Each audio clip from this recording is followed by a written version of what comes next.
গতকালকে ঢাকা মেডিকেলের আমরা একটি ঘটনা শুনতে পেয়েছি। ঢাকা মেডিকেলে আমাদের যে ডাক্তার ভাইরা রয়েছে তাদের গায়ে হাত তোলা হয়েছে।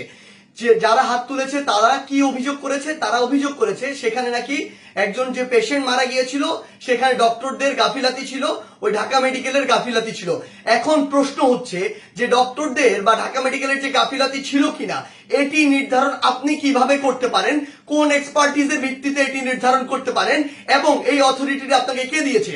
যদি কোনো গাফিলাতি থেকে থাকে, ডক্টরের হোক, প্রশাসনের হোক, কিংবা যে কারো হোক, কিংবা কর্তৃপক্ষের হোক, অবশ্যই তার বিচার হবে।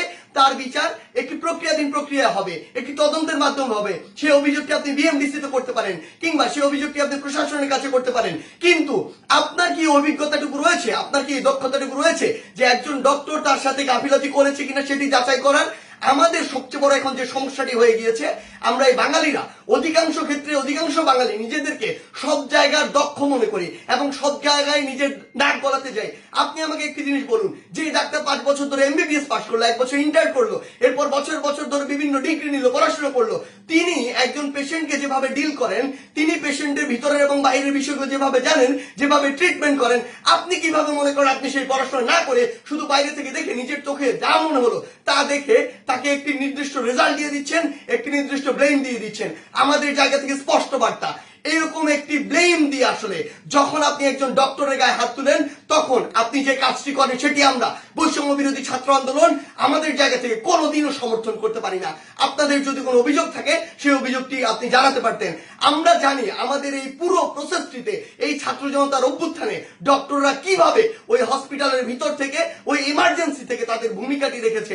আমরা দেখেছি যখন কিছু সরকারের পাঁচাটা স্পিরিট, ডক্টরদের যে স্পিরিট, সেই স্পিরিটটি যাদের মধ্যে নাই এমন গুটি কয়েক ডক্টর যখন ওই ছাত্র জনতার গণঅভ্যুত্থানে আমাদের আহত ভাইদের চিকিৎসা দিতে বাধা দিচ্ছিল, তখন অধিকাংশ ডক্টর নিজের জায়গা থেকে রিস্ক নিয়ে আমাদের ওই ভাইদেরকে চিকিৎসা দিয়েছিল। এমন অধিকাংশ ডক্টর রয়েছে যারা ডক্টরদের স্পিরিটটি ধারণ করে এবং আমাদের এই পুরো সময়টিতে আজকে পর্যন্ত আমার হসপিটালে যে আহত ভাইগুলো রয়েছে তাদেরকে নিরবিচ্ছিন্ন সেবা দিয়ে যাচ্ছে, নিজের কথা চিন্তা না করে। সেই জায়গায় যখন এরকম করে কোন একজন আমার ডক্টর ভাইয়ের উপর এভাবে হাতটি তুলে, আমরা এটি কখনো সমর্থন করতে পারি না।